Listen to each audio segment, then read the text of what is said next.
The following podcast is taken from a live broadcast on Inspire FM.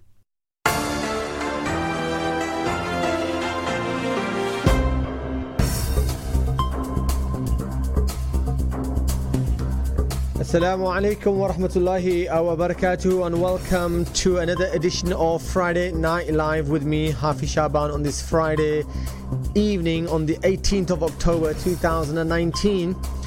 Corresponding to the 18th of Safar 1441. As usual, we are broadcasting live to Luton on 105.1 FM and also across our sister stations nationally, Sheffield Link FM, Peterborough, Salam, Derby and Nottingham, and as always Facebook live stream of Friday Night Live. And of course you have also the option of listening in and tuning in to Friday Night Live via the Inspire FM app. So plenty of ways to get involved, to tune in and to also air your particular points of view on any of the agenda items that we've got to discuss this evening. As always, the number in the studio is 01582 481822. 01582 481822 is the number here in the studio. I want to hear your opinions, I want to hear your voices this evening. 07779 481 822. That is the number for all of those of you that are a bit shy to speak to me directly. 07779 481 822 for your social media messages. Your WhatsApp messages, your SMS messages will come directly in front of the screen to me, and I'll ensure that they're covered on air on the radio this evening. Alright, we've got plenty of stories that we're going to be covering and we're going to be discussing this evening. I'm going to be introducing them over the next couple of minutes. We're going to go straight into Maghrib Adhan, and then we're going to come back and start the conversation on some of our main stories. But I just thought I'll cover a couple of things locally this Friday. Jummah Mubarak to everyone, of course. Winter timing is around the corner, so I think we're a week away from winter timing, so we'll probably cover that next week, inshallah. And it was, I must say, it was great to see technology being used in one of our masajids this earlier this afternoon when I was in Islamic Center, and now you can make contactless donations as you enter into the masjid. I thought, wow, that's a great way of making a donation without anyone knowing what you've donated, mashallah. And good technology being used to the benefit of the Muslim community. So that's a good innovation, good bid'ah there by the Islamic Center. Contactless donations now available at Islamic Center, mashallah. Anyway, if you want me to feature something on what's been happening locally, then do please get in touch, inshallah ta'ala, and I'll try to cover that every Friday when I start my shows. But we've got a number of stories that we're going to be covering this evening. We are going to be leading. I'm going to start with a conversation. With an international cricketer. Fantastic work by the production team together to line up an international cricketer, Adil Rashid. So I'm going to be speaking to Adil Rashid as soon as we come back from the Maghrib Azan on his recent trip to Pakistan, the earthquake vicinity. And also I'm going to be speaking to him more about all things cricket. So if you want to hear about what Adil Rashid's been up to in Pakistan and all things cricket, and you've got any niggling question with regards to cricket, you've got an aspirational son or a youth teenager wanting to break through into English cricket, then here's your chance to speak to Adil Rashid live on Inspire FM, right? So we're going to be opening up a conversation with Adil Rashid straight after the Maghrib Azan. And then we're also going to be covering another interesting story, and I want to get your views on this. You know, Prince William and Kate Middleton have been in Pakistan over the last couple of days. I believe their tour to Pakistan came to an end earlier today. I'm going to be covering their visit to Pakistan and asking a couple of questions with regards to what they were up to in Pakistan, and was it really in the interest of Pakistan and the Pakistani people for them to be in Pakistan? Possibly not. Let's get your thoughts on that. And last but not least, two local stories. Proposed expansion of Luton Airport moves to next stage. Now, are you aware of the plans to expand Luton Airport? There's a fierce debate going on. There's those that are obviously against, and the council that wants to push ahead with the proposed expansion plan. So we're going to be discussing that. Are you in favor? Are you against? Again, I want to hear from you. And last but not least, next weekend is the Love Luton Run, right? The Love Luton Run, which is the 10k run plus the half marathon here locally in Luton. plenty to discuss. And we're going to be speaking with a couple of people who are going to be participating in that run. So that is the lineup this evening, inshallah ta'ala. And I want to hear your thoughts, people. 01582 481 822 01582 481 822 0779 481 822 for your social media message. Now, if you've immediately got something to say about any of those stories, then start typing away, get in your messages, get in your SMS messages, get in your WhatsApp messages, and I will cover them. 01582 481 822 if you've got a very strong opinion on any of those stories. What do you think of Prince William and Kate being in Pakistan? Do you think that was a good thing for Pakistan? Do you think that's a good thing for, promoting tourism? Or do you think that's a continuation, subtly, of some form of imperialism? I mean, and I'll tell you why I say that, because it was interesting that Prince William said, and it's recorded that he said that we are friends of Pakistan, but hey, hang on, man. Friends of Pakistan, isn't the whole crisis in Kashmir as a result of Britain? So it's a question for you to think. And then, of course, the Luton Airport expansion. What are your views? I'm sure a lot of you are actually working in Luton Airport, so it's a means of employment, but a lot of people are against it because it's a disaster for the environment, potentially. We're going to be debating that, but we're going to go straight into the Maghrib Azan now. When we come back, let's debate and let's discuss and let's get your thoughts. 01582 481 822 0779 481 822. We're going to go into the Azan for Maghrib. We'll be back in a few minutes. Until then, assalamu alaikum wa rahmatullahi wa barakatuh. Assalamu alaikum wa rahmatullahi wa barakatuh, and welcome to Friday Night Live with me, Hafiz Sha'ban, on this Friday evening, the 18th of October 2019, and that was the Maghrib Azan, and we're back to our program for this evening, inshallah ta'ala. As I was saying earlier, we're going to be starting off with an initial conversation with the international cricketer Adil Rashid, and we are going to be discussing about his recent trip to Pakistan, to the earthquake zone, and some of the charity work that Adil Rashid has been up to. But also I want to put some questions with regards to cricket to Adil Rashid. We're just lining up that conversation, and as soon as we line up that conversation, then we will be having that conversation. But at the moment we're unable to get through to Adil Rashid, so as soon as we get that, we will bring that conversation to you. But before we go into that conversation, and we will continue to try to get through to Adil Rashid, I want to hear your thoughts. I want to hear your opinions with regards to a couple of news stories that I'm going to be covering this evening. And of course, one of them was the visit of Prince William and Kate to Pakistan. I don't even know if you've realized that Prince William and Kate Middleton were in Pakistan. Are you aware of it? What are your thoughts? What was your response like when you've seen the 4 or 5 days of tour that's been been given to Prince William and Kate, and they've been touring Pakistan? A lot of positives, some of the negatives. I want to hear your thoughts. I want to hear your thoughts in particular with regards to the proposed expansion of Luton Airport, and I'm calling out to all of my local Luton listeners. What do you make of that?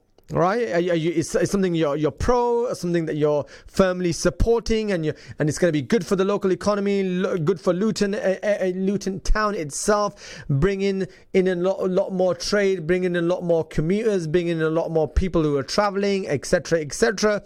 Or is it an environmental disaster for the local community? That's the question that we're putting out to you, the listeners, this evening. And last but not least, the Love Luton Run, right? So we've got this 10k run and the half marathon that's going to be happening in Luton on the 27th of October, next Sunday, folks. So you need to be aware of that, because it does mean road closures. So if you're not aware of it, make sure that you're aware. You get in touch and you become you familiarize yourself with what's happening. Otherwise, that's what we're going to be covering later on with Discover Islam, because a number of people from Discover Islam are going to be participating in that run, inshallah ta'ala. And of course, they're going to be participating for a charitable cause and doing the 10k run or the half a marathon. I would have loved to do the 10k run myself and see if I can set up a personal best, but unfortunately I've got a legitimate excuse. I'm not going to be in Luton. I'm not going to be in Luton, and I'm not pretending I'm not going to be in Luton. Otherwise I would have loved to do that 10k and see if I can beat my personal best. But anyway, I'm not going to be here. And if you're running in that 10k run, or if you're running in the half a marathon, then please do let me know. give me a call, send me an SMS, send me a WhatsApp. I know a lot of, mashallah, a lot of, artists and a lot of zealous, runners that I know locally, mashallah, that have started to, participate in a number of different marathons, mashallah. I know Brother Said, Brother Zach, and a couple of other brothers, mashallah. If you're listening to me, if you're going to be involved, send me a message, let me know how the preparations are going, mashallah, and anything else that you feel is worthy of sharing with our local and national listenership, inshallah ta'ala. Anyway, we're still having some problems getting through to Adil Rashid, so we're not unfortunately going to be having that conversation in the next few minutes. So let me cover a couple of other stories. Because there's been a lot of news this week. And the irony, well, not the irony, but I mean, there's a lot of news every week, right? There's a lot of news every week. And subhanAllah, sometimes you have these positive stories, and we try to cover some positive stories too, because I don't want my listeners, right, to complain that, every time we're listening to, or we tune into Friday Night Live, there's always a negative story that you guys are covering. So we try to cover some positive stories. Why don't I start off with a positive story? Because I know Brother Zafar just sent me a message earlier saying that, mashallah, there was here we go, let me pull that up. Firstly, new government statistics have revealed that 8 of the top 20 schools in England for academic progress are Muslim schools. Right, Muslim schools. And now some people have, some of my listeners have fed back to me the conversations that we were having last week on Friday Night Live, right here in the studio. And I was putting the spotlight on some of our Muslim schools, right, with regards to some of the classifications that Ofsted has given these schools. But mashallah, here's some positive story to show you that some of our schools are achieving the very best at the national level.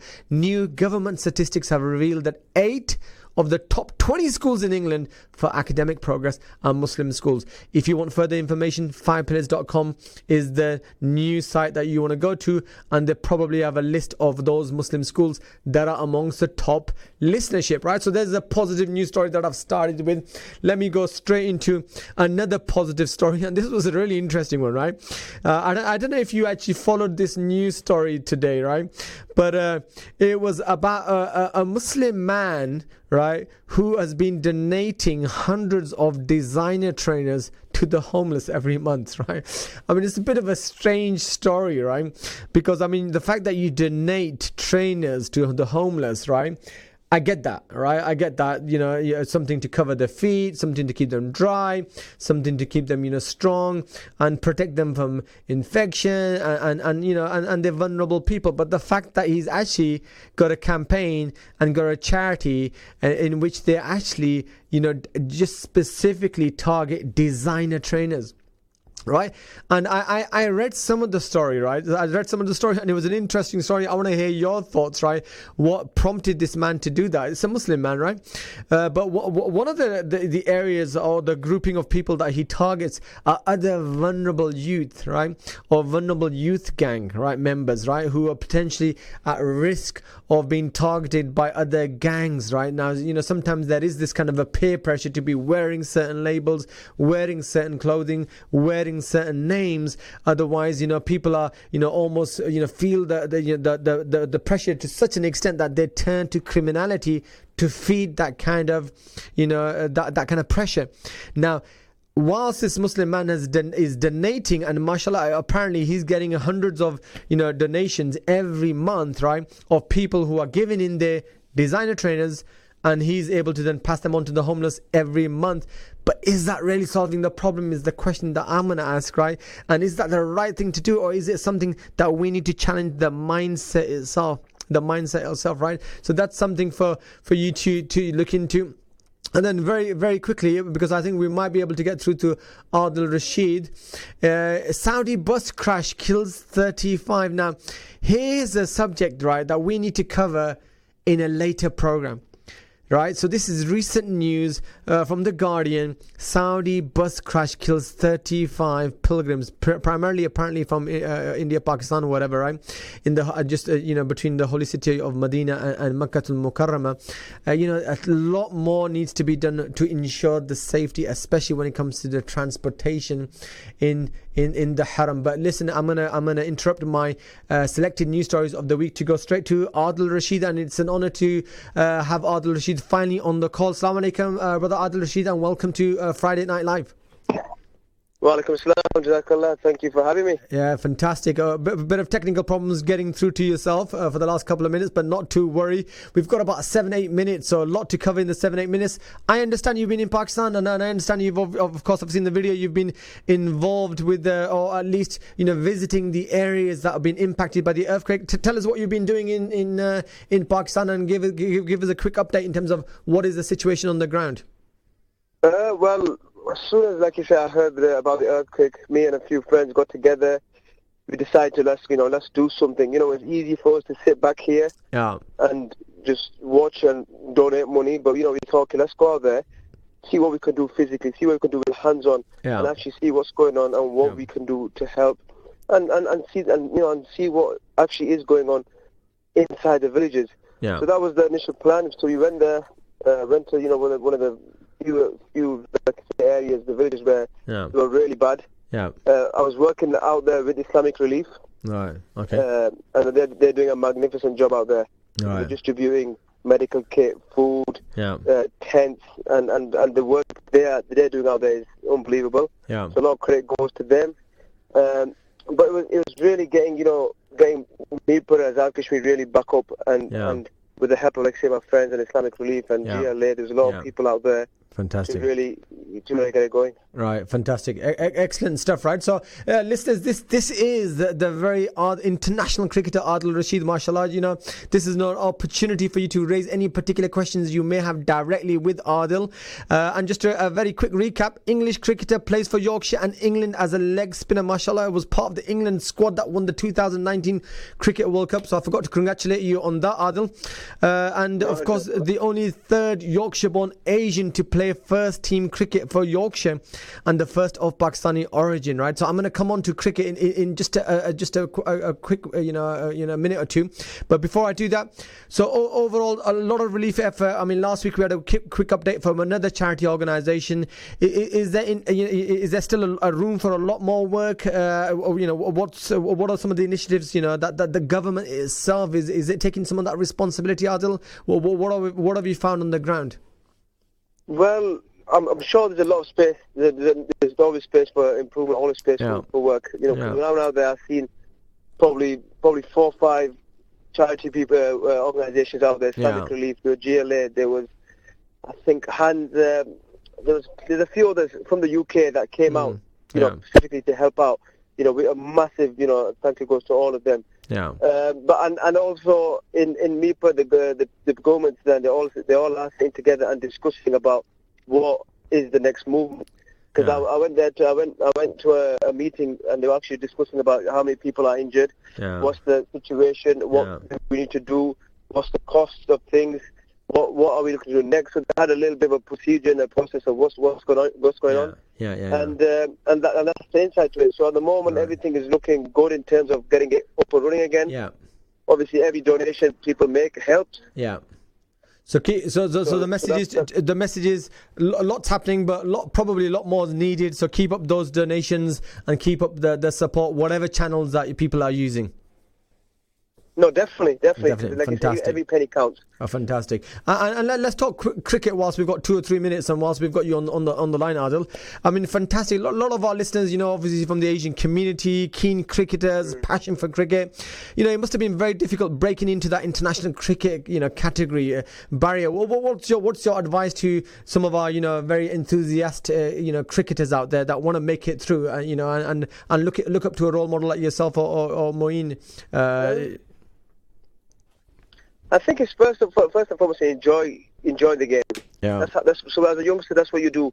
You enjoy the game. You want to play with a smile, have a laugh and enjoy with your mates initially. Yeah. And then as you get older, things do become a bit more serious.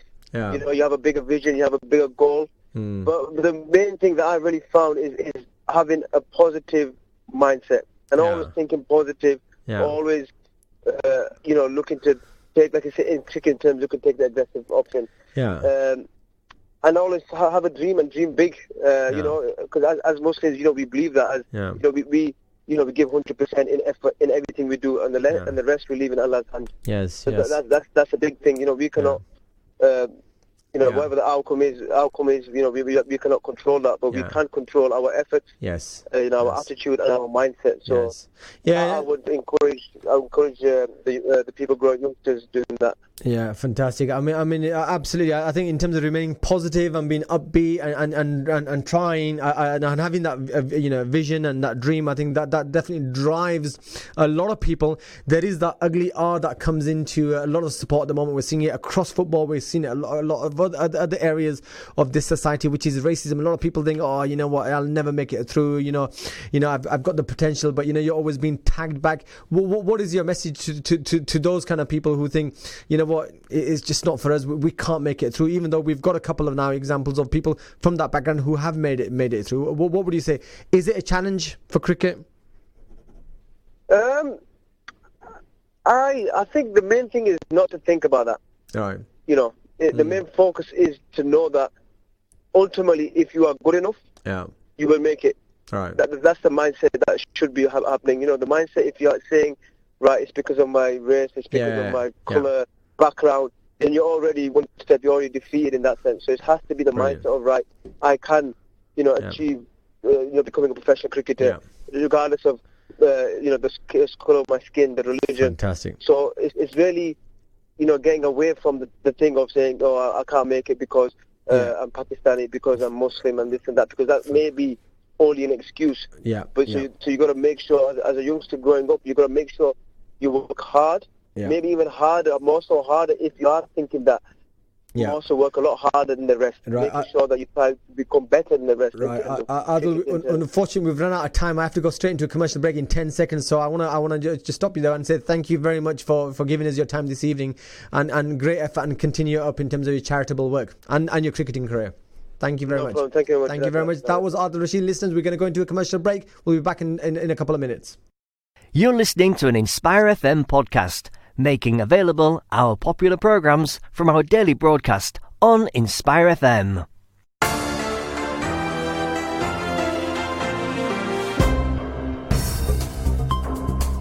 Assalamu alaikum wa rahmatullahi wa barakatuh. Welcome back to Friday Night Live with me, Hafiz Sha'ban, on Inspire FM 105.1 FM. Of course, broadcasting live to Luton and surrounding areas, inshallah ta'ala, on our sister stations nationally. So unfortunate that, I got through to, or the team got through to Adil Rashid so late, but, you don't get these opportunities that often when you're speaking to an international cricketer or an international, a spokesman or a speaker or a personality like Adil Rashid that often. But I don't know if you heard that, or if you were listening to that conversation. It was very brief, unfortunately. But Adil Rashid's been out in Pakistan doing a lot of good charitable work. But I also wanted to focus a lot on his cricketing side of things. Making it into cricket, making it into international cricket. Some of the challenges he faced, some of the barriers, obstacles. What is the message, advice to our youngsters out there? If you've had any experiences or you've got a story to share, send it in to me and I'll see if I can share it with my listeners. 01582 481 822 07779 481 822 is the number here in the studio, right? So I'm going to move on to my next story. Our next story this evening is Prince William and Kate have been visiting Pakistan. All right, Prince William and Kate Middleton have been visiting Pakistan, and again, it has made headlines. Okay, so of course the UK media has been following this news, right? So I'm sure a lot of our listeners would have followed it. They would have seen, Kate, and they would have seen William, Prince William wearing the sherwanis and wearing the dupattas and then the salwar and kameezes, right?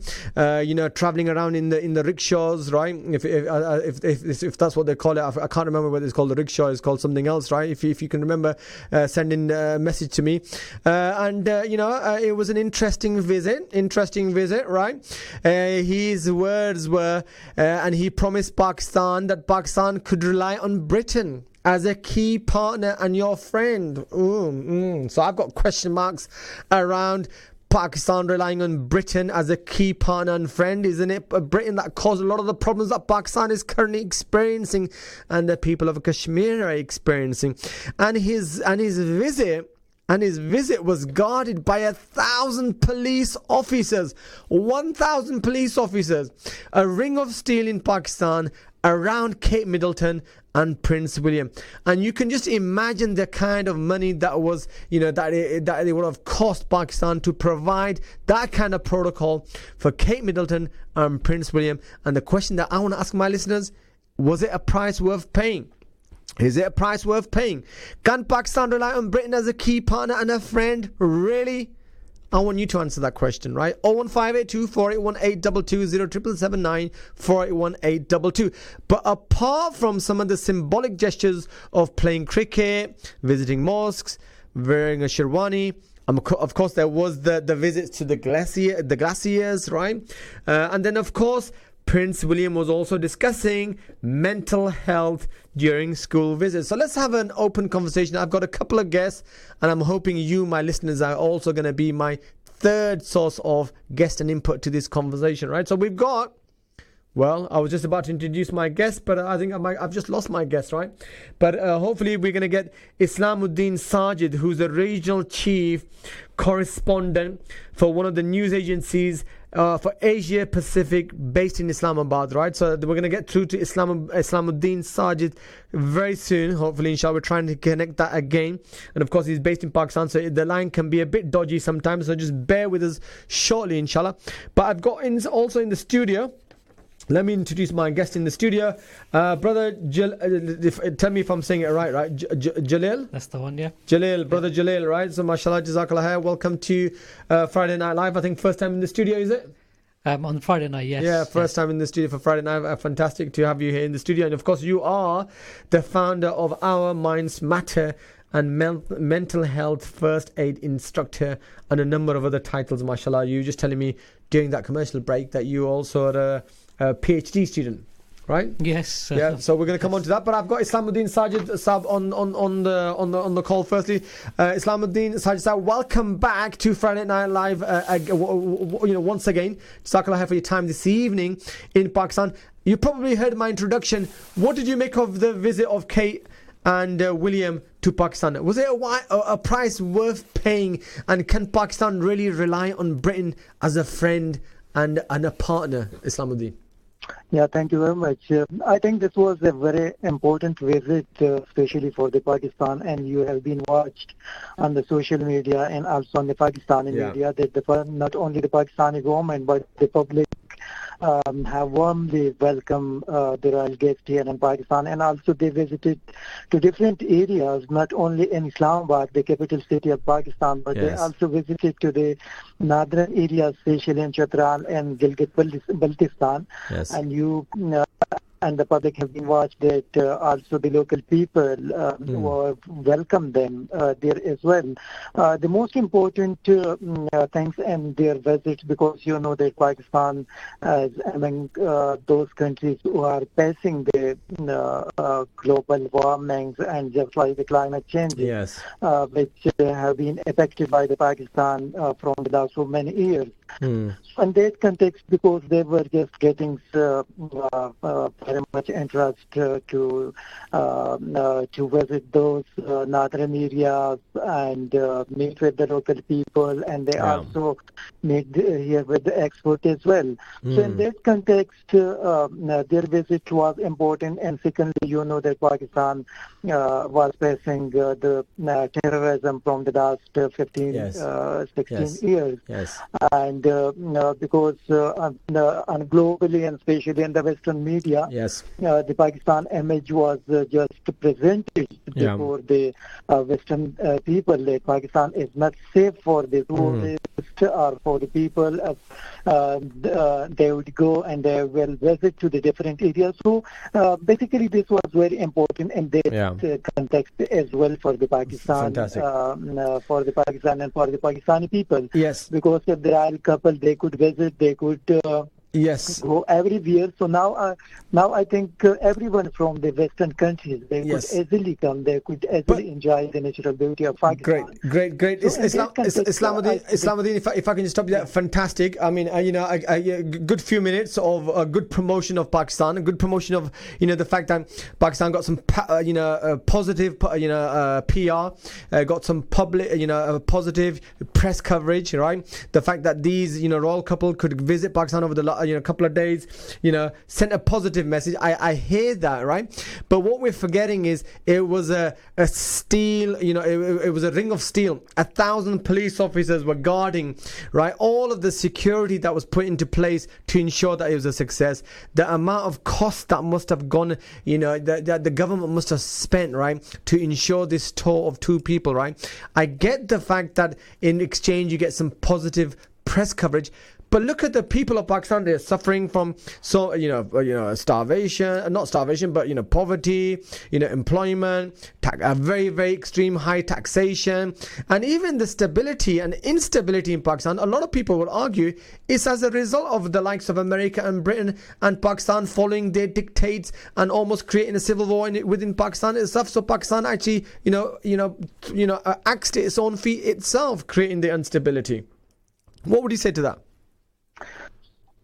Yeah, you are right, because this was also a very big issue here in Pakistan, and most of the people were discussing that problem which the people were facing, especially in Lahore, not only in Islamabad, because in the northern area there were not such, they have stopped the traffic and they jammed all the roads, etc. But yesterday when I was in Lahore, so the people were facing that kind of problem, and especially I was also stuck in the traffic for more than 3 hours.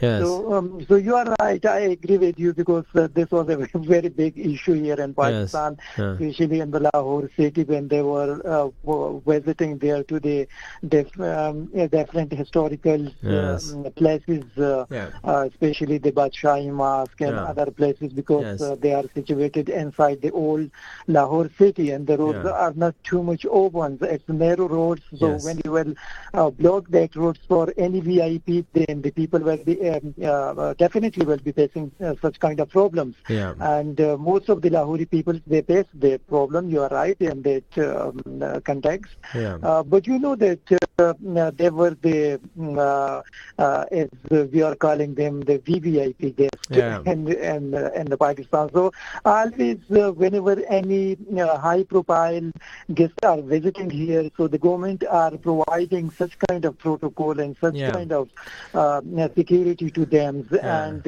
almost other the high-profile guests, they are just remaining to the federal capital Islamabad, but the royal couple, they wish to visit to Lahore, and when they were visiting to the old city, so there were the people yesterday faced a lot of problems. Islamuddin, I get all of that, you see, but the key thing is at what expense, right, are we entertaining and welcoming? Guests are welcomed anywhere, right?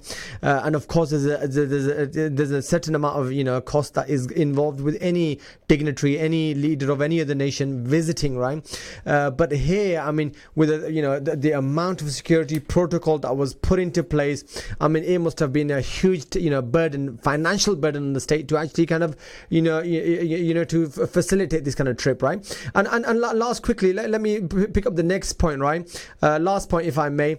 I mean, Prince William described Britain as a friend and an ally of Pakistan. Now, the crisis in Kashmir at the moment, since 1947, when India was partitioned, the original borders were drawn up by the British Viscount Radcliffe, a law lord who became chairman of the 2 boundary committees and so on and so forth. He's the one who submitted his partition in August 1947, and the 2 nations were created, right? David Cameron in the past, he went and visited Pakistan, and he acknowledged the imperial involvement of Britain, and Britain's got his hands literally with blood in terms of when it comes to Kashmir. We've seen Lord Mountbatten. The whole history of Britain and its imperial past has created all the problems in Pakistan, Asian subcontinent. I mean, are we supposed to take Prince William's word that Britain is an ally and a friend of Pakistan with a pinch of salt, or is there is it more substance to it than that? When he was meet here with the Prime Minister Imran Khan, so Prime Minister raised this issue with the royal couple, and the Prime Minister also briefed them about the current situation and Indian administered Kashmir. That the situation in Indian occupied Kashmir, where, as you mentioned, that the people are facing a lot of problems, as the Indian government have locked down the whole valley from last more than 2 months. And you are also right that this is the issue which had been left by the British rulers at that time. And now the Muslims in that valley are facing a lot of problems. So that I think as the response which we have seen during the last 2 months, the Western countries, they are not interested like to resolve the Kashmir issue, because most of them are we are seeing that they are just like have binding before the Indian, and they don't realize that more than 8 million people in Kashmir, they are facing such kind difficult situation, and they are and the Indian government have put them inside the open prisons. So this is a very big issue. Not only the British government or the Western countries, but we have also observed the United Nations, because when 2 months back the United Nations Security Council, they hold their meeting. So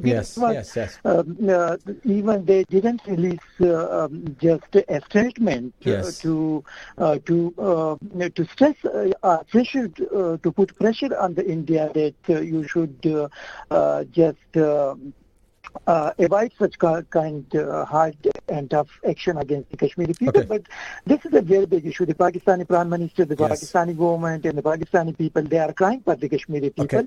But only few Muslim countries, especially the Turkey and Malaysia, they are behind the Pakistan. They are supporting the Pakistani stance, or they are supporting the Kashmiri people, basically, their stance, because the Kashmiri people, they don't want to live with India. But the Indian government have forcefully confined them inside the valley, and they don't want to. Islamuddin, thank you very much for that, and thank you very much for your time again this evening, for making yourself available. Unfortunately, I have run out of time, and I've got another guest that I need to address another couple of issues with. But thank you very much for joining us, and hopefully we'll be in touch again. Thank you very much. You are welcome. Okay, that was fantastic. That was Islamuddin Sajid Saab, who was, of course, is the regional chief of one of the news agencies based in Islamabad. Good to hear his perspective, and he's a great, generous guest who has joined us a couple of times before on Friday Night Live. But let me go to my guest in the studio, patiently been listening to that conversation for the last 10 minutes, and we've got about 10 minutes left before we go into a commercial break, Brother Jalal, right? So, I mean, I'm happy to hear some of your general comments with regards to the visit in Pakistan, because Pakistan's one reality. You got Bangladesh, you got India, so these things are happening all the time, right? At a huge expense to the local populace, right? Who don't seem to benefit much from these visits. It's more the corporates and the multinationals and the others that benefit. But in addition to the agenda of Prince William and Kate Middleton, apart from just playing the cricket and the glaciers and the mosques and the Sherwanis, there was a more of a serious element to it. And one of the subjects that Prince William touched about is he visited some of the schools, and he was addressing mental health, right? So, and of course you're from that background. So why don't you give me your perspective on the visit, and also in terms of mental health and what what he was in particularly discussing and highlighting, and where you fit into that from a local perspective. I think in people's eyes, people like William and Kate are seen as some people that people look up to, and given that history with his family, especially his mother and his connections, and maybe it was a spiritual sort of mental health journey for him. So maybe there was a reason why he visited, not just for for his family reason, but also like a personal deep reason. That's right. I mean, he's not gonna obviously going to tell us why. Yeah, but you're right. There was a lot of cross comparison between Kate and Diana. You know, the way she dressed, the places she visited, and there was that constant theme of Diana versus Kate. No doubt about that. But the wider issue. Mental health wise, I mean, it's good that they're kind of like ambassadors for raising the profile of mental health.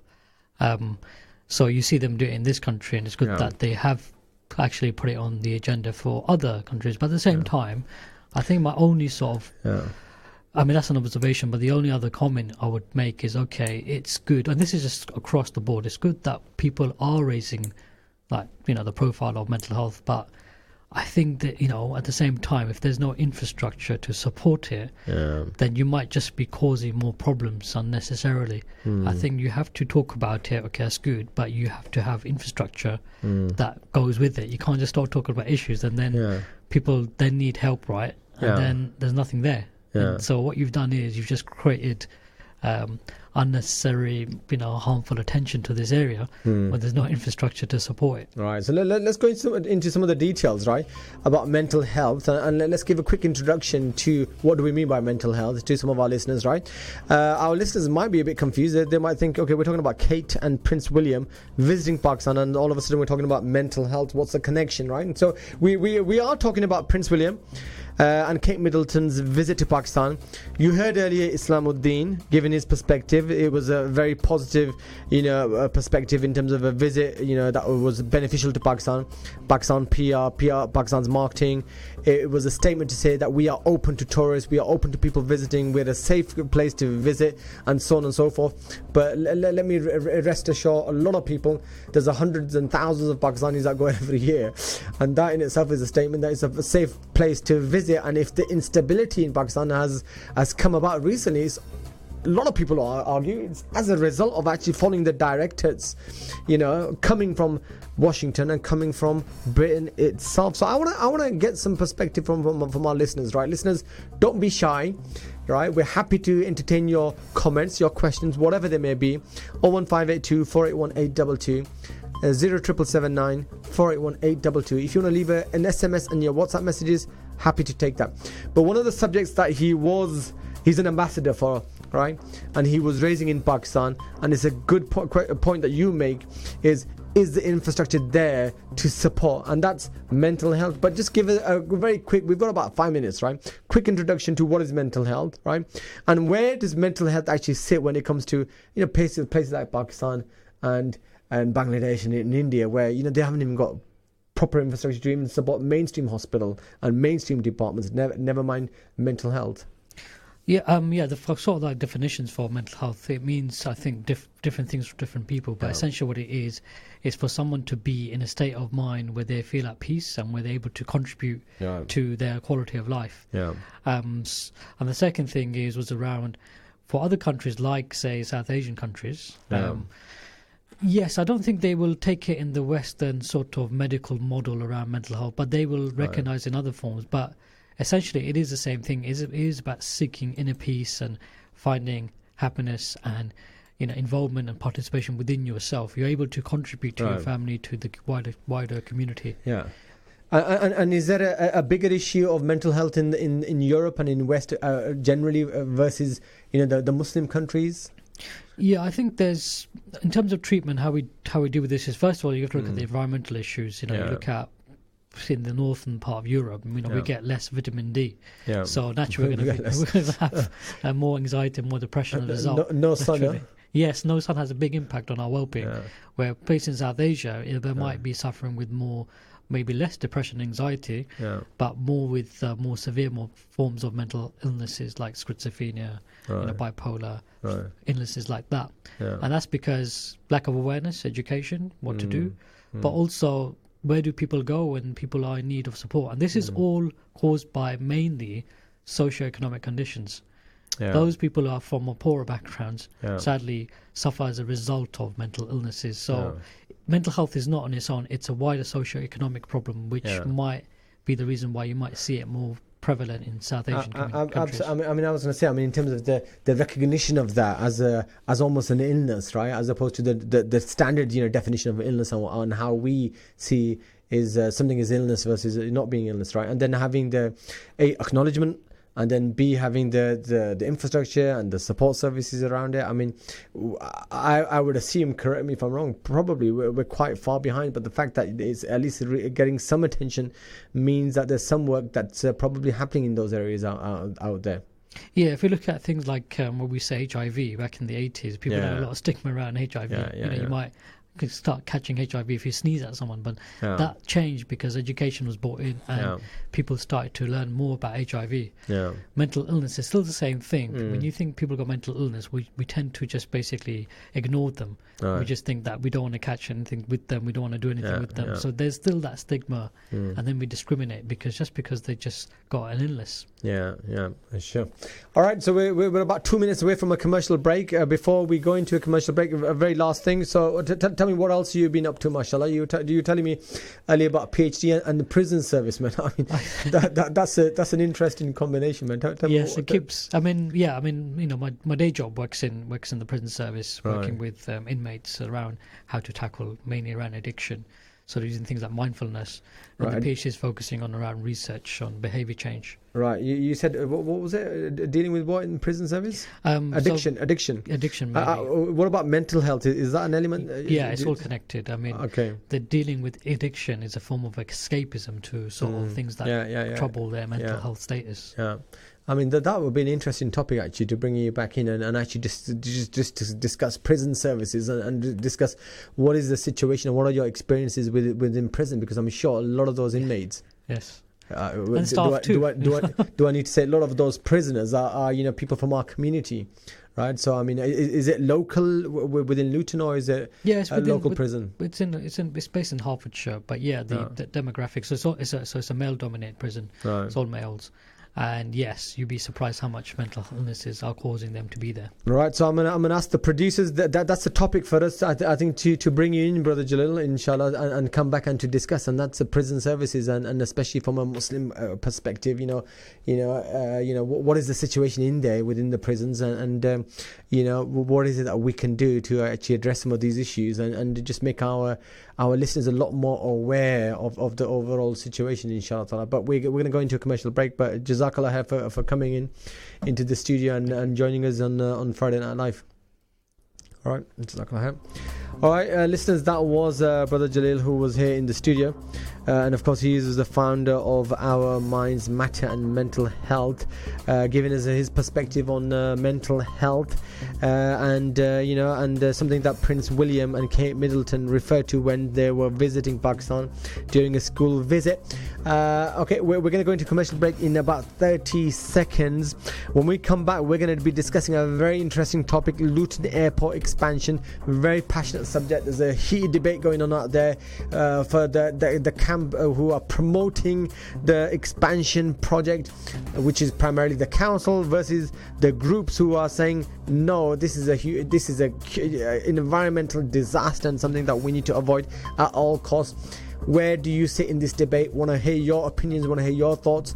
Does it, make your thoughts and your opinions count? 01582 481 822. We're going to go into commercial break. When we come back, we'll be discussing it then. Assalamu alaikum wa rahmatullahi wa barakatuh. Assalamu alaikum, this is Atif Nawaz and you're listening to an Inspire FM podcast. Please do not message or call, as the following program is a rerun of a previous live show. Any announcements made during the repeat may now not be applicable.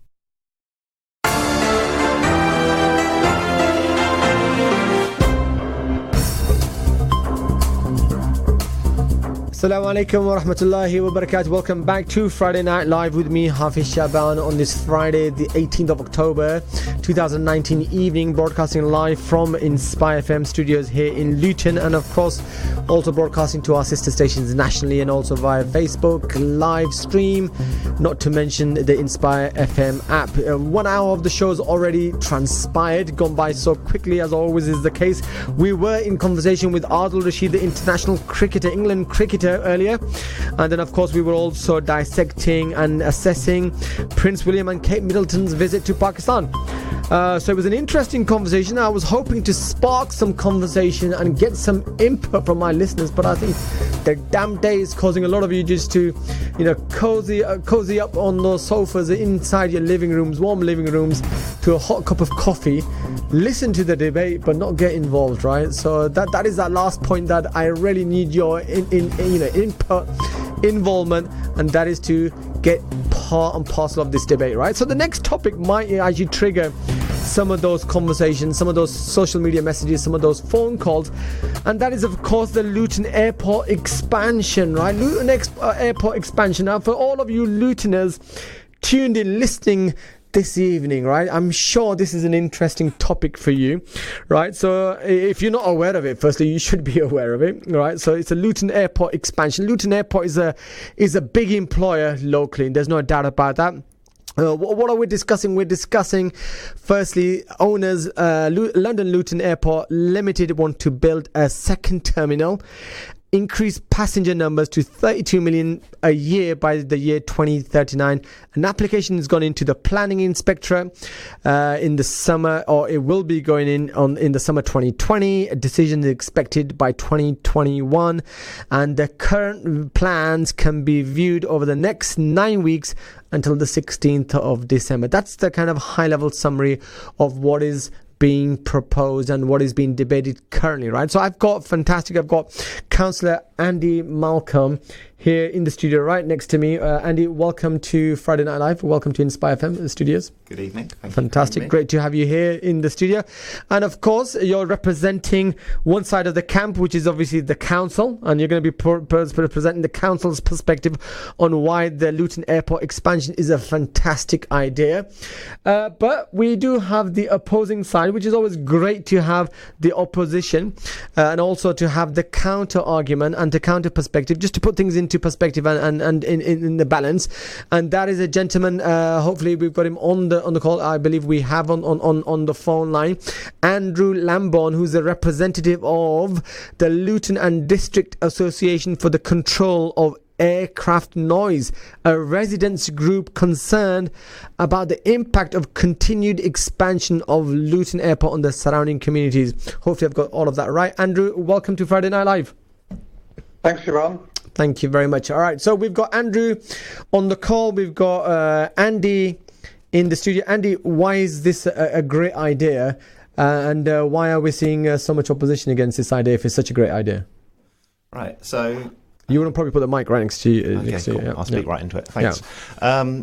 So there are a number of reasons. I guess it's helpful to explain the hat that I haven't. So I am a local councillor. I'm elected to represent Hightown Ward, so I'm a member of Luton Council. But I'm also chair of the board of directors of London Luton Airport Limited, the company which owns the airport, which itself is owned by the council. So there's that really clear connection there between the council and the airport company. But as directors of the airport company, as a director of any company, if you've got business people listening, you are mandated essentially to work in the best interests of the company. Yes. So from that perspective, as chair of the board of directors of the airport ownership company, it is incumbent upon us to think about the longer term future, which is why December 2017 we launched our vision for what the future growth of the airport looked like, because we knew we were coming up towards the current planning cap. So currently we're allowed to fly 18 million passengers a year through the airport, and we're almost there now. 18 million, yeah. Wow. And as you said already, the proposals that we're now out to consult 32 million are up to 32 million. Wow. So that's without any additional runway or anything like that. It's just some additional capacity in the terminal. So just to be corrected, so it is actually the existing runways, but just building a second terminal is what is being proposed, right? And the necessary things for people to get there. So we're spending a huge amount of money on the Luton Darts, which is to take people off the road, essentially, and to, we care about the impact that the airport has. And I believe, and I think this is like a test case, us going out to expand to 32 million passengers a year. I believe that the fact that the airport is owned by Luton Council makes a difference to what we do and the choices we make. Right. And I think we care, like we honestly do care about our social and environmental impact. Right. And one sign of that is putting lots of money into getting people off the roads and onto a train link. Okay, fair enough. Okay, fair enough. You made the kind of potential conflict of interest, quite clear in terms of course, sitting on the chair, as the chair of the board of directors for the company that own the airport, plus representing the council. Andrew, you've been listening to the points that Andy has made. I'm reading, from some of the articles, an additional 14 million is going to be made available for local communities.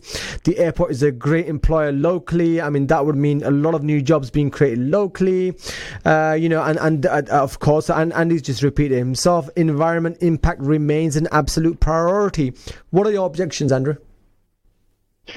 Well, first of all, I think it's really great that there's an opportunity for a mature debate on this, and I think the format of your programme is brilliant, and I welcome that. And, it's good to have a chat with you and with Andy tonight. Yeah. So I think I'll pick up on a couple of the things that Andy said, and perhaps we can just open those out a bit. Yes, I agree, and I've been a director of a company. Of course, you have to act in the best interest of the company. But I think Andy will probably agree that airports are a special case of company because not only do they do a lot of social good in creating jobs and benefit for the economy, and giving people a chance to fly wherever they want to go and bring in tourism. But also, they do a lot of environmental harm, not purposely, but as a byproduct. So the effects of an airport are to create carbon emissions, to attract a lot of surface transport, and, of course, to generate noise. So I think it's probably fair to say that a director of a company which owns an airport needs to have regard to not just its commercial benefit, but also the policy framework within which a polluting industry like that has to work. And I don't mean that pejoratively, I mean that practically. And there is a policy framework whereby the government is very clear that if airports are going to expand, they have to do so in a balanced way.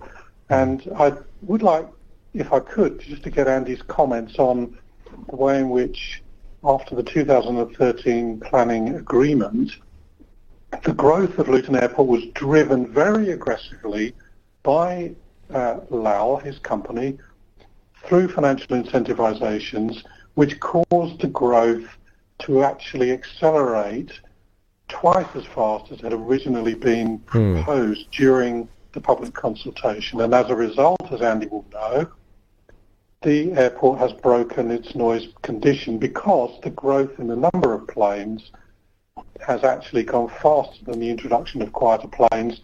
And anyone saying in 2013, well, if you get to your 18 million passengers by 2020, are you likely to break your noise conditions? The answer would have been yes, because the noise conditions were set in place so that the airport could only grow the number of flights once it had brought in quieter aircraft. And so, to me, that's a fundamental ethical point. Right. So thanks for that, Andrew. Right. So, I mean, I think we're going into some of the technical details, and I think there's a lot of our listeners probably it'll fly straight over their heads, but they are valid points. I mean, Andrew raises a fair enough point, and to quote him, balanced expansion of projects, right? Of airport projects, right? Which sounds, reasonable, right? Then he's also talking about, the commercial planning and in the environment and framework, right? So, I mean, this is a big concern. It's been discussed, at a lot of different levels.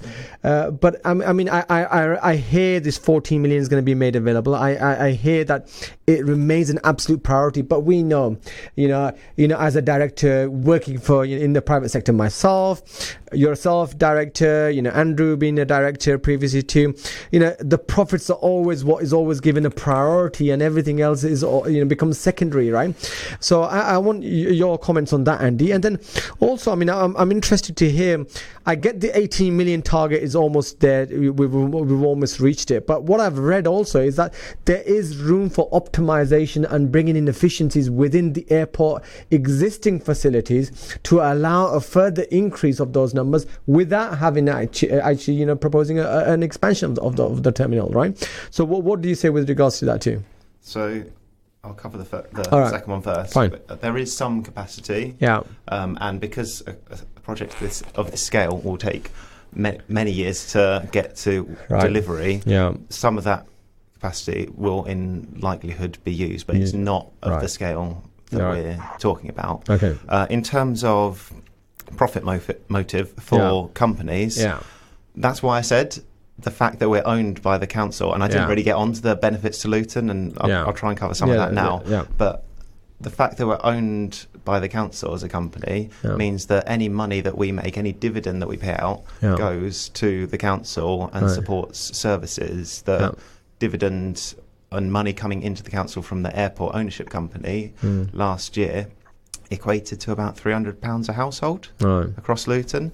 And at a time when we've seen austerity for 10 plus years massively hammering places like Luton, stripping out money that we used to have annually from central government to provide services. We used to have £120 million a year in grant from central government. We have £10 million in grant from central government a year now, if we're lucky. It's stark, the amount of annual grant income we've lost over the last 10 or so years. And the growth of the airport is one of the ways in which we've been able to not fall over as a local authority in terms of the services that we need to provide to local communities. And like I say, it should make a difference. Respect, that you haven't actually answered my point, which was that you have to work within the framework of policy, and the way you've aggressively driven the growth of this airport has caused it to break the planning conditions which Luton Borough Council themselves set.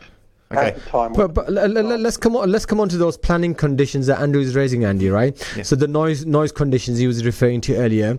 You're saying Luton Council is obviously an active participant in all of this process, understandable. So I mean, is that a conflict of interest for Luton Council to oversee almost overlook this noise conditions that are potentially or allegedly being violated here, or is that the noise condition that was for those 18 million travellers, but but now that as the numbers increase, that needs a revision? What's the situation? Cool. I was trying to avoid it because I thought you didn't want to get into detail, but I'll try and cover it quickly and simply. So 2013 stretches a bit back beyond when I became a director of the company, but the planning application then was from the airport operators, because we don't operate the airport, we own it and therefore have long-term responsibilities. The operators put that planning application in. Of course, we knew what they were doing and worked with them to some extent as the ownership company, but that was their application. And then I would almost separate it out. I would say the council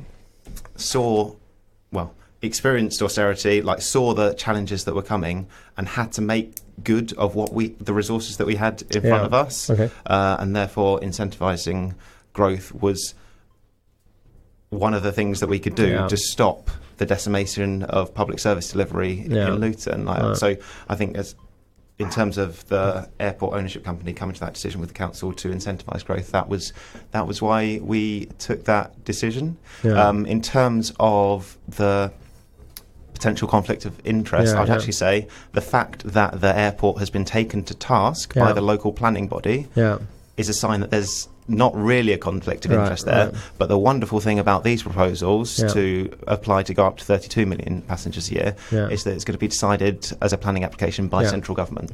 It's not our decision. All right, we're going to come back to Andrew and Andy, both individuals, very shortly.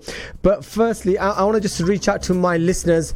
Where are my listeners? I'm not getting the input that I want from my listeners. I want you to shape up this debate. Are you pro or are you anti anti the Luton Airport proposals, right? I want to hear from my listeners, because I want to come on to the following points around the airport being one of the major employers locally, potentially, right? I want to hear some of the facts around that. What does the expansion of the terminal mean with regards to local economy, all right, local employment? What's been invested? Surely that's a positive thing. And I also want to focus on the consultation period that's now open up, the window that's open up there. The plans are there to be reviewed, and I want to hear from Andrew. How do we proceed with this, right?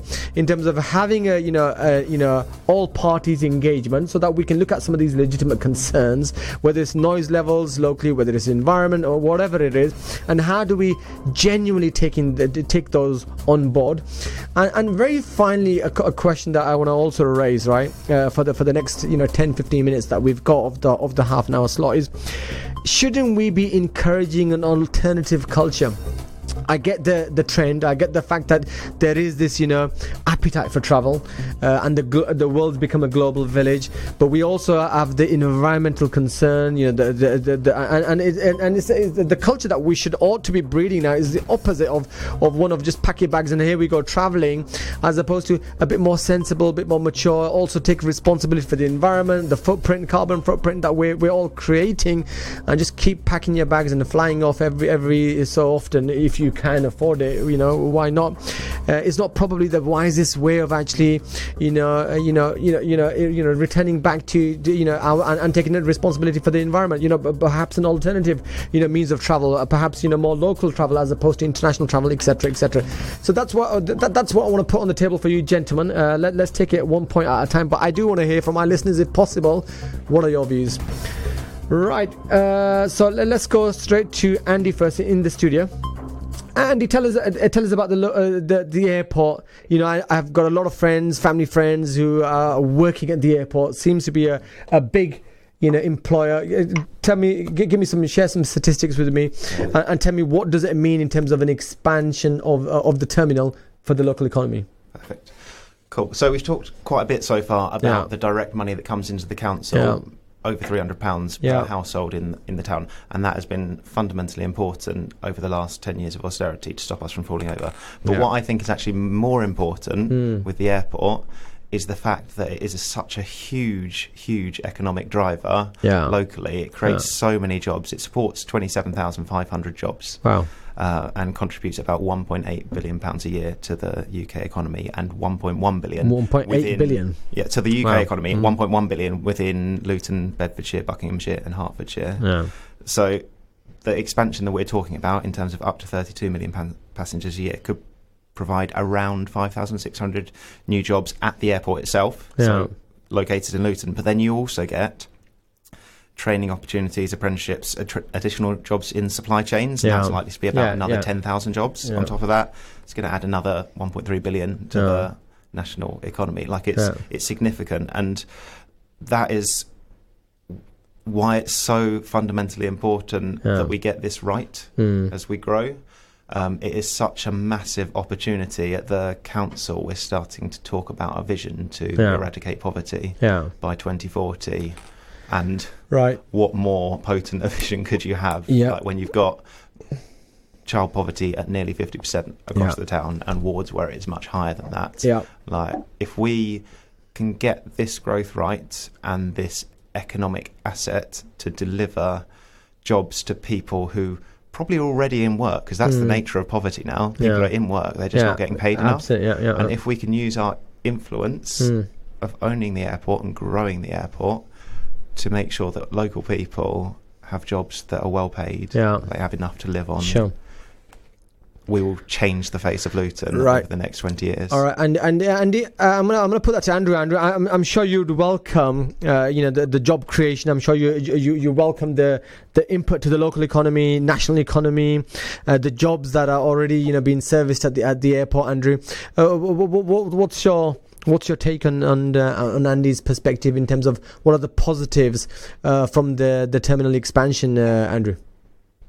Well, I fully respect the responsibility that Andy feels very keenly to try to eradicate poverty in Luton. I mean, I've got friends in the town and have absolutely nothing against what would serve for the betterment of Luton as a local economy.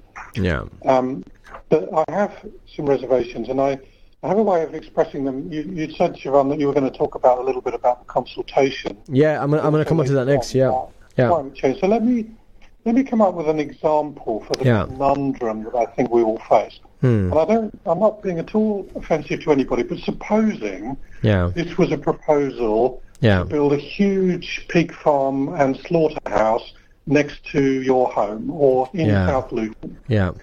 Supposing that the consultation for this huge pig farm and slaughterhouse were to say, do you have any comments on the benefit of this pig farm to the local economy? Do you have any suggestions how we can maximise employment at the pig farm?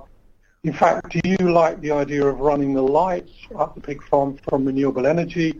And what do you think of the idea that we're going to issue you with gas masks? I mean, in putting it very crudely, but nevertheless making the point, you can see where we're coming from in that this isn't just any light industrial complex. It is an airport which has much wider impacts, and the planes cannot land or take off, for example, without flying over South Luton, without flying over Beechwood Green or Stevenage or Caddington in Bedfordshire, or loads.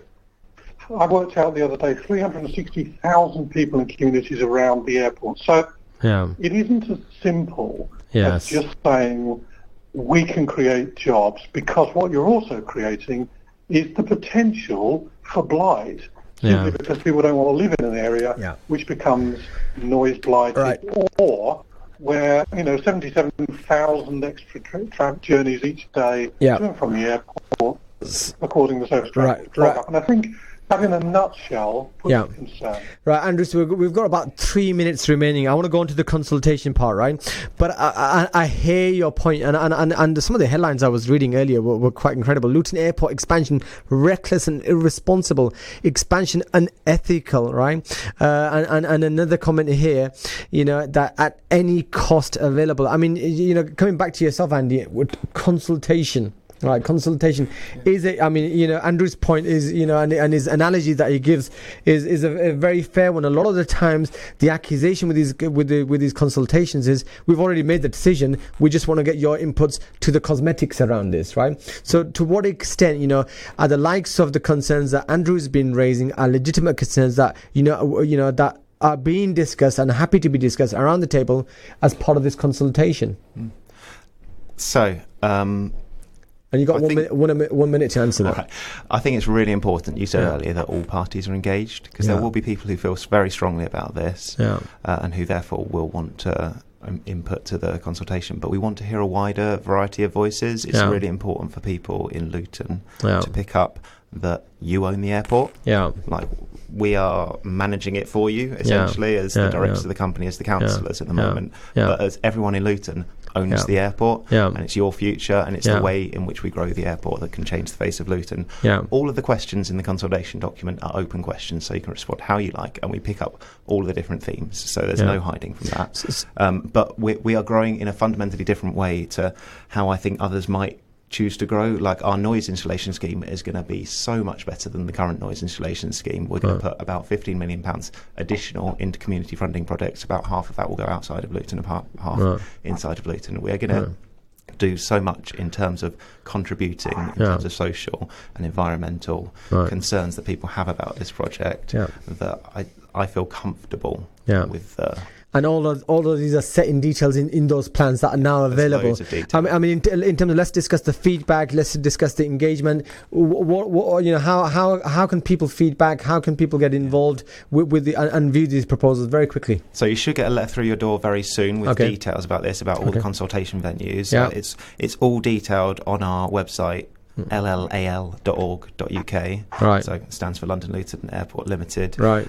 If you email any comments, we'll pick them up as comments to the consultation at futureluton@lal.org.uk. Right. there's lots of opportunities to input. Right, okay. Gentlemen, unfortunately, we're going to leave it right there because the red signals come up to say, okay, we're going to go into a commercial break in about 30-40 seconds. So I want to just take that opportunity to thank you very much for your time this evening, Andy. Firstly, thank you very much for coming into the Inspire FM studios. And Andrew Lambon, thank you very much for your input and for your time this evening, and for raising your particular concerns that you've done so very eloquently. Thank you very much, Andrew. Well, let's do this again, and next time let's get on to climate change. Fantastic. Why not? Fantastic. Will do. Andrew, thank you very much. All right, Andrew Lambon, that was, and Andy Malcolm from the local councillor, and also, of course, the chair of the board of directors from the company that actually own the airport. And listeners, this is Friday Night Live. We're going to go into a commercial break in 10 seconds and counting. When I come back, it's the last story, local story. Love Luton Run is what we're going to be discussing. Don't go away. I'll be back in a couple of minutes. You're listening to an Inspire FM podcast, making available our popular programs from our daily broadcast on Inspire FM.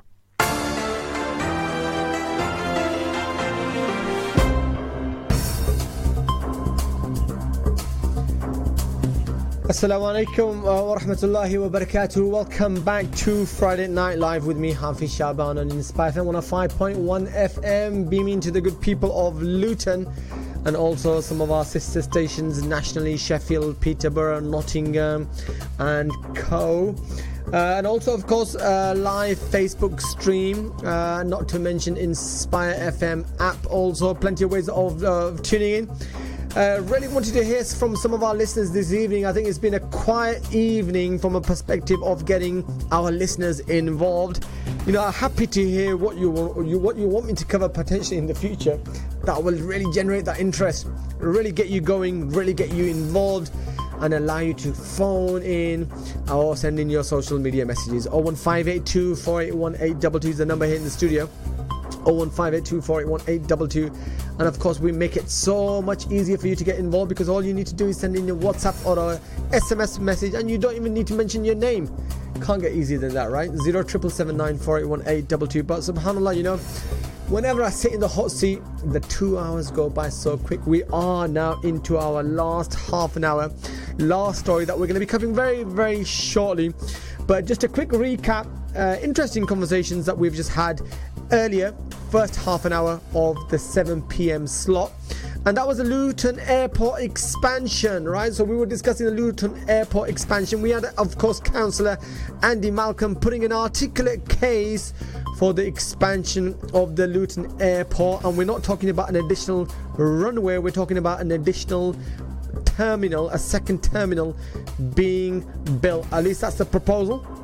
And we are currently running adverts on Inspire FM 2 to say there's a lot of community events that are going to be taking place where those plans are going to be shared and discussed, and they are looking for some feedback, hopefully some genuine feedback. But according to Andrew Lambon, who was of course the Luton and District Association for the Control of Aircraft Noise, he wasn't too happy. It's a residents group concerned about the impact of continued expansion of Luton Airport on the surrounding communities from a noise perspective, from a pollution perspective, from an environment perspective, and he was quite keen that next time let's put it in the diaries. Production and the management team, he wants to discuss climate change. I'm happy to discuss climate change and discuss that with the proposals of expanding the airport terminal. First hour we were discussing, of course, we were in a conversation with Adil Rashid, the international cricketer. Fantastic to get some real individuals lined up to discuss some international topics. So we were discussing the earthquake the earthquake response and the earthquake charitable works that Adil Rashid has been involved in, and a couple of good questions about the cricket. And then, of course, we were also discussing Kate Middleton, Prince William in Pakistan. And that has been Friday Night Live this evening. Right, so the next topic, inshallah, we're going to be covering for the next 15 odd minutes is a local story, and that is the Love Luton Love Luton Half Marathon, right? So this is a really interesting community event that happens in Luton for the last couple of years, mashallah. I have to confess, put my hand up, that I haven't been able to get involved up until this moment. And unfortunately, I'm not going to be able to get involved in this year. I've got a genuine excuse. My younger brother's getting married and I need to be in Leeds during the time that this is going to be running here in Luton. So, I'm going to let you guys, get involved and brave the 10K or the half marathon run for fantastic charitable causes locally, whilst I enjoy a wedding feast in Leeds. Right. But those of you that are going to be in Luton, right, so it's Love Luton Half Marathon and 10K Run. It's been happening for a number of years, right? Apparently, this is Luton's 6th half marathon and 10K. Wow, it's bringing in a lot of visitors locally. Apparently, we get almost over 1,000 runners that have signed up, and the whole amount of fantastic charitable causes. A lot of other good causes are being represented. It sounds like a fantastic community spirit event, bringing all the community and the different components of the community together. Like I said, I haven't actually personally been involved, but I want to hear from someone who has been involved. On the line, right, we have got Discover Islam is participating in the Love Luton Run. I don't know how many people are going to be involved from Discover Islam. We're going to find out very shortly, because we're going to be speaking to Hudail, I believe, and Brother Rana. But we've got Hudail on the line right now as we speak. Brother Hudail, assalamu alaikum and welcome to Friday Night Live. How are you? Alhamdulillah, akhi, how are you? How are you feeling, mashallah? Good, alhamdulillah, good. I feel ready. I wish it was this Sunday. Wow, man, that's real enthusiasm, man. That's real enthusiasm. So, mashallah, first, let me put the $1 million question. Is it the half marathon or is it the 10K run? It's the half marathon, inshallah. MashaAllah, there you go, man. Proper mujahid, mashallah. Half a marathon, excellent, man. So you're part of this group of Lutonians, man, who are the hardcore, the runners, mashallah. So I wouldn't be surprised if you tell me that you've already done a previous half marathon run, or is this the first one? No, so it's not my first one. So my first proper run was a year ago, Love Luton last year. Okay. I ran the 10K. Okay. So that was sort of the beginning of my journey from getting from fat to fit, as I like to call it, hashtag fat to fit. Hashtag fat to fit, excellent. I'm sure some of the people listening in may have heard this story before, certainly friends and other members of the community, so I do apologise if you've heard this story before and feel a bit bored by it. Right? But to the listeners that haven't heard this, so I'd just like to tell you about my story. So last year, I was cheering on some of my brothers and friends at the London Marathon, and I weighed 25 stone at the time. Wow! And when after the runners, friend and family meet and greet, I was walking back and with them, and I hurt my calf. I injured my calf. And I realised obviously part of that was because of the weight that I was carrying, 25 stone. And one of the runners, my friend Kamal, he literally stopped and he said, "Oh, Khusdel, are you okay? Are you okay, my brother?" And I'm thinking to myself, this is a brother that's just completed 26 miles. Wow. And he's checking on me to see if I'm okay, and I was just there as a spectator. Exactly. And in the year since, I've managed to complete the Love Luton 10K last year, a half marathon in Marrakesh, 20 miles in Milton Keynes, and then with the grace of Allah subhanahu wa ta'ala and the support of everyone, family and friends, and the wider community, I was able to complete the 2019 London Marathon. London Marathon 2019, did you say? Yeah. Wow, fantastic. I completed the 26 minutes. Wow, fantastic. MashaAllah, man. It sounds brilliant. It sounds brilliant. So, I mean, of course, it is a very positive story, a very positive story that we should be sharing as we are to our listeners, because a lot of people, if they haven't done something, taking that first step towards something is always the most difficult one, right? And in this particular case, right, we have a lot of our listeners who are probably listening in, tucking up, up to something nice and comfortable and saying, great idea, but you know what, I'm a bit lazy when it comes to getting out there and trying to get fit and healthy, right? And then there's the obvious point, which is to then do it for one's health and actually looking after the amana that Allah subhanahu wa ta'ala has given us in terms of our health, right?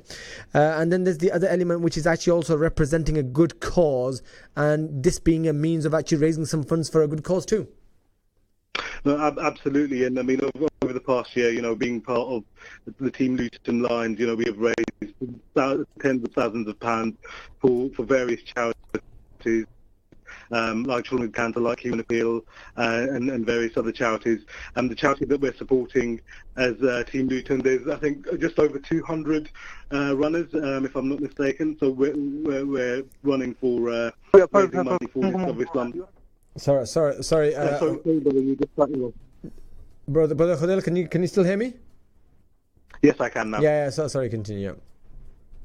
Yeah, so we're raising money. Basically, the Luton Curry Kitchen is supporting the needy and homeless of Luton, and the Curry Kitchen is basically a partnership project with Community Interest Luton and Discover Islam Luton, which was initiated in May 4 years ago in 2015. So during this period, homelessness was on the rise across the UK, and family poverty was increasing locally. So as a community, we felt that we needed to do something to care and support one another during difficult times. So, I mean, part of the charity that we're raising called the Curry Kitchen provides 100 hot meals that are freshly cooked at Venue Central to those that are in need, as well as delivering hot meals to various local housing shelters every week.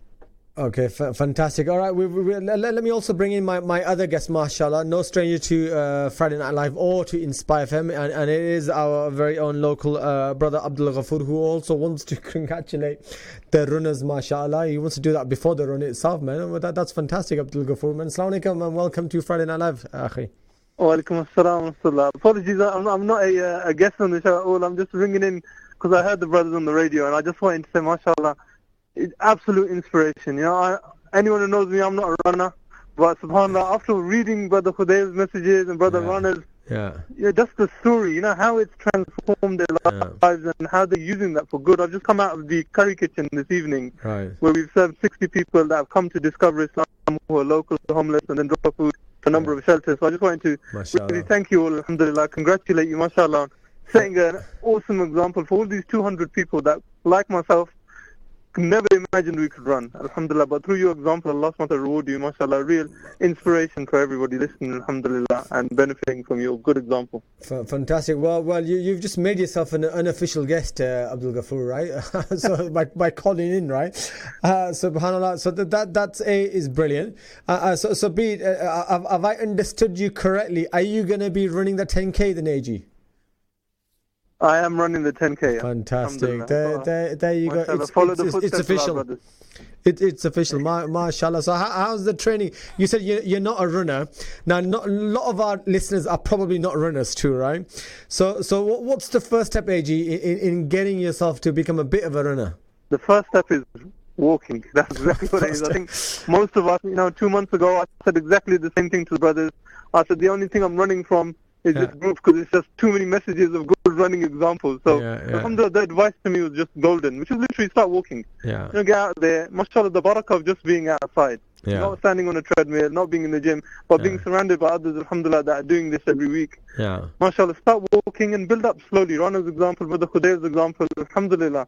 What a transformation you can make in your lives. Yeah, absolutely. I mean, that goes without saying the fact that, as I was saying, health is an amana. Our bodies are an amana from Allah subhanahu wa ta'ala. So I think we need to be a bit more conscientious of that amana well before the doctor tells you, if you don't put things into perspective, then you're in the high risk category. So let's not wait for that alarm bells to start ringing before we then decide to start doing something in terms of an exercise, right? So good examples there. Also, I mean, brother Hudayl, let's go back to, I mean, a huge transformation. So you're saying you wasn't a runner, and within a year you've run a couple of marathons. I mean, that's quite incredible. Yes, so firstly, jazakallah khair to the brother for the kind words, and unfortunately Brother Rana, who was also on this journey with me for the past year, who faced the same challenges as myself and achieved a lot of the things that I've achieved as well. Unfortunately, he wasn't able to dial in. But the message, the message is that, as Brother Abdul just dialed in, said, I'm not a runner. A year ago, I said I'm not a runner. Yeah. And then I went to my first park run in Woodham Park. And then at the end of it, I was tired, I was knackered, but I was told that my time will improve, and I said, I'm not going to see any improvement, and fast forward, 3 months, 6 months, 9 months, and now over a year, and I'm trying to improve, my times, and this is something that 12 months ago I thought wouldn't have been possible. I mean, one of the things that I would like to encourage people, and as the brother who just dialed in just said, that I think as humans, I think we try to walk before we crawl, run before we walk. The idea is go out and walk. If you've not run before, if you've not done any sort of exercise for a very long time, there's no point you trying to go out and run as far as you can, as fast as you can, because then it will put you off. It's like trying if you go to the gym and trying to lift double your body weight, unfortunately it's just not going to happen. But as human beings, we do try and see improvement straight away, we do try and hit the heights straight away, and then we if we fail, or when we fail, which we will do, then it puts us off. So what I would like to encourage all the brothers, all the sisters, if you're in Luton, Woodham Park, 9 a.m. every Saturday, there is the park run, and you get people we're getting some interruption. I think AG, is that your phone or some background noise? It probably is. Apologies. I'll drop off. Jazakallah. Okay, so that was okay. Sorry, Brother Hudel. So I would like to encourage anyone that can make it, whether you can make it tomorrow. So sorry, what were you saying about Saturday? Just repeat that one more time. Sorry. So every Saturday, and this is up and down the country and even across the world, there is this thing called the park run.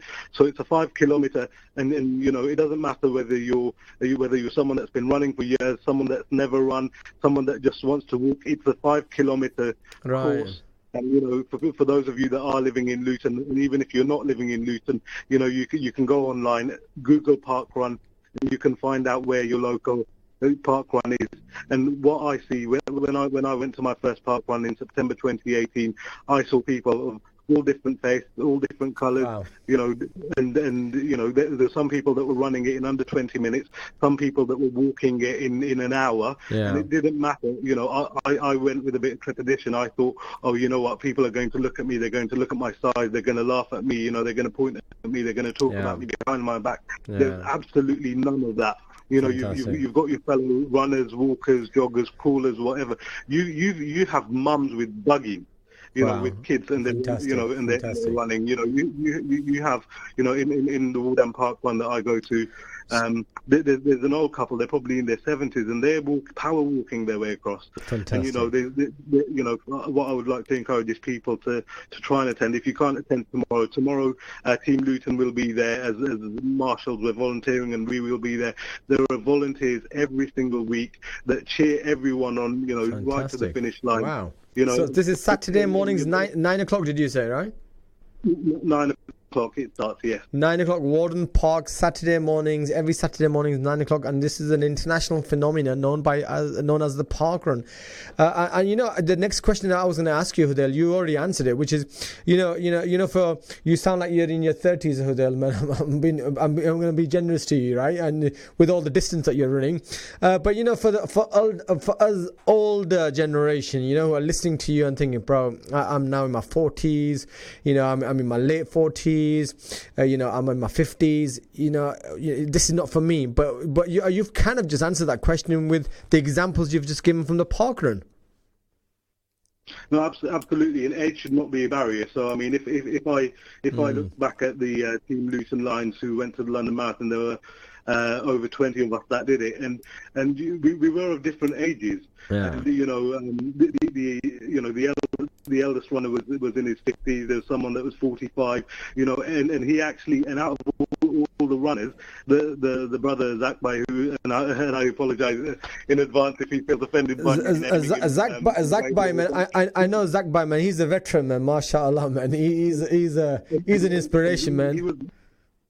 He was one of the fastest runners out of the Team Luton Lions. Bro, he's incredible, man. and I think, as he's inspired a lot of his peers, and actually, while Team Luton Lions and what we're doing, we're obviously raising as much money as possible for the Curry Kitchen, for Discover Islam. They're all, what I would like to just promote is also Team YMO. There are about 102 members of the Team YMO that are also running, raising money for their. So Hudayl, let's just talk about this very quickly. Last couple of minutes before we have to wrap up, unfortunately. But all right, so fantastic in terms of running, initiative, amount of people that are involved. You've mentioned some of the causes that you're fundraising for. Team Luton. So is this? Tell me more about this Team Luton, what it's representing, and and the key areas that you're fundraising for. Just before we wrap up. So, I mean, in terms of Team Luton and the Love Luton 10K and half marathon, so as I mentioned earlier, we are raising money for the Curry Kitchen, which is in partnership with the community interest, and and trying to provide 100 hot meals, which is cooked at Venue Central. And basically, the Curry Kitchen is only able to provide this service through the generous support of the community and local business and community organisations, and basically provides a vital lifeline of food and friendship to many residents in Luton. I was at the Discover Islam Centre not long ago in the last month, and I saw firsthand the sort of people that come in that have fallen on a hard time for various different reasons, and it's not about looking down on anyone and thinking bad of them. It's just to try and provide what little we can to provide them food, and inshallah if we can feed as many people as we can over the 52 weeks of the year, then absolutely, if we can get as much support as possible, that will be fantastic. Fantastic, brother Hudayl. Thank you very much for joining us this evening, and pass on our well wishes and our du'as for the whole team. But before I let you go, I'm going to ask you that difficult question. Well, what's the target in your mind for this half a marathon you're going to be running? What's the time barrier that you want to break, Akhi? I'd love to do it in under 2.5 hours, inshallah. But you know what? For me, I mean, it's not just a personal thing. It's about, we're going to have local members, of the Muslim community, non-Muslim community coming together. But it's the fact that we're going to have, over 300 people of the Muslim community going out there, shattering stereotypes. And if we can encourage people in the local area, Sunday the 27th of October. Come out. The 10K and the half. The 10K starts at 9 o'clock. The half marathon starts at 9:15 from Stockwood Athletics Park. If you Google Love Luton, you'll see the map. And please come out and cheer us on and support it. I think that's a fantastic note to finish on. And 2.5 hours, Brother Hudayl. No pressure, inshallah. Take it easy. And last, very quickly, what is half a marathon? How many Ks is that? It's 21k, so it's 13.1 miles. All right, 13.1 miles. All right, Brother Hudayl, inshallah, wishing you the best and wishing Team Luton the best, inshallah. And may you be able to achieve your targets, not in terms of just the time, but also the charitable targets that you've got to in terms of raising those funds. Fantastic. Thank you very much for your time this evening, Brother Hudayl.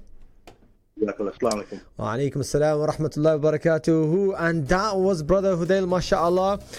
From we were going to also have Brother Rana joining us. Unfortunately, he wasn't able to dial in, but they are members of Team Luton, and we also had mashallah, Brother Abdul Ghafoor also dial in. Jazakallah for your call, Akhi. Also going to be running and doing his first 10k run, I believe he was telling me earlier. Fantastic to see such brothers getting involved, and I think it's a very good message to finish on, a very positive message to finish on. If I remember correctly, he was saying over 200-300 Muslim members of the community getting involved in that run, and I think that's brilliant. Let's really call that out. Let's really showcase that. Getting involved in a local initiative, getting involved with the community, and raising money and funds for a very positive thing.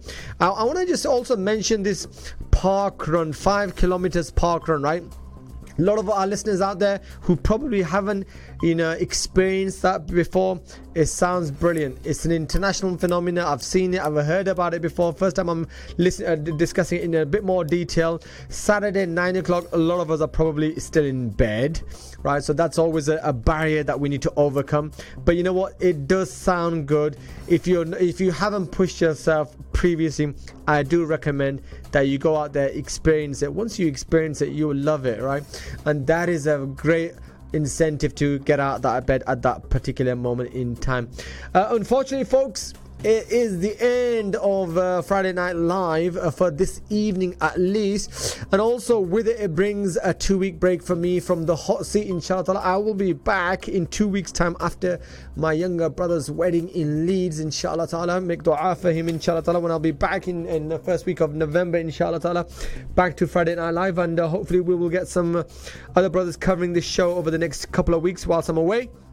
And when I am back, inshallah, I did say that I'm going to have brother Faisal, who's one of our local MMA fighters, who's going to be fighting in his one of his I think one of the local belts fight that's coming up in a couple of weeks time in the show this evening. But unfortunately, he wasn't able to make it because of training commitments.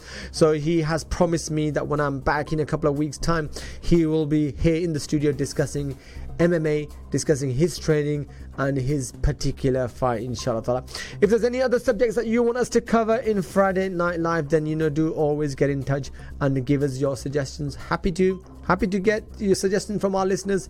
It always makes an entertaining show if we're going to get involvement from our local listeners. They've got some ideas, they've got some suggestions, and maybe even some individuals that we should be interviewing, inshallah ta'ala. We've got about 45 seconds to go before it's end of this week's show. It is always 01582 481 822, the number here in the studio, 07779 481 822. The only thing that I'll say before it's the end of the show is that try to get involved. I know a lot of you listen, a lot of you tell me great show, good show. Give me also criticism for the show, or perhaps could have said this, could have presented some of the arguments in a slightly better manner. But you know what? Feel free to be a critique or suggest something or bring in a comment live on the show. And get involved, or a social media message at least. It's always great to hear from our listeners. But until next time, inshallah ta'ala, it is Assalamu alaikum wa rahmatullahi wa barakatuh from me, Hafiz Sha'ban, on Friday Night Live on Friday the 18th of October.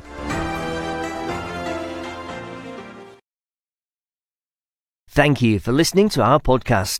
We stream our daily broadcast on inspirefm.org. You'll find all our daily updates on our social media at Inspire FM Luton.